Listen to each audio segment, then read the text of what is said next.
HD iPad here. Yeah. So. How you feeling? I feel good. Yeah. We got a great opportunity this weekend, and we just got to go out and prepare for it. You got the goatee rolling now. Is that new for you? What happened to clean-shaven Tim Deruyter?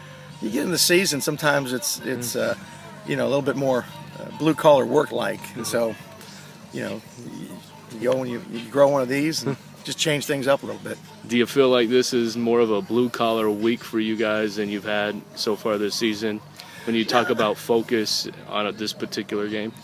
I don't, hopefully it's not more blue-collar than what it's been, but I always think that it's good during the season so you don't get stale, that you change things up. We've changed our practice schedule a little bit this week. We're trying to tweak things constantly and just keep things where guys don't get stale. Are you doing anything different this week, maybe on offense, to kind of switch things up against a defense that hasn't allowed much when it comes to their opponent's offense?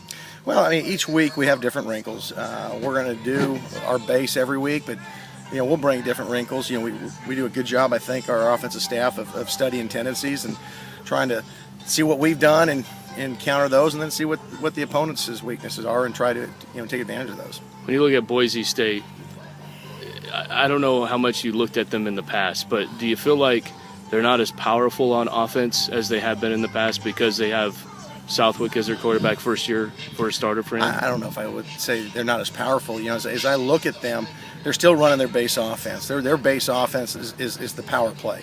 Lots of shifts, motion, a lot of distractions in order to run the power, run the lead, and run the divide, and then run fly sweep off of it. And if they can get that going, all their play action pass game builds off of that. I see that being the same. I think they've got a veteran group up front, a lot of redshirt juniors, redshirt seniors. I see a very similar based offense. How much are you preparing for their trick plays? Peterson always has something up his sleeve. How much have you been looking at that? Clearly, you show your guys that they've just got to be, diligent in keeping their eyes where they're supposed to be.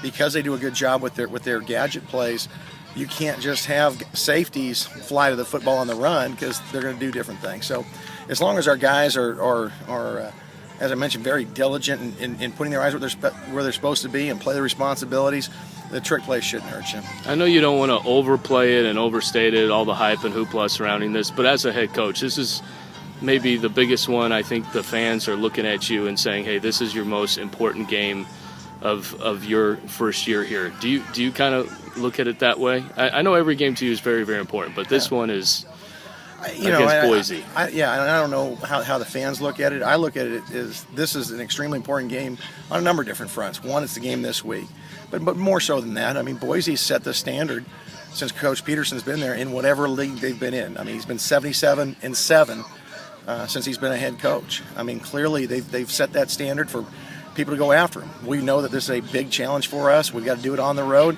That's why it's big to us, and we got an opportunity to go 3-0 in this conference, and our guys are looking forward to that challenge. Will you keep the goatee all the way through game day?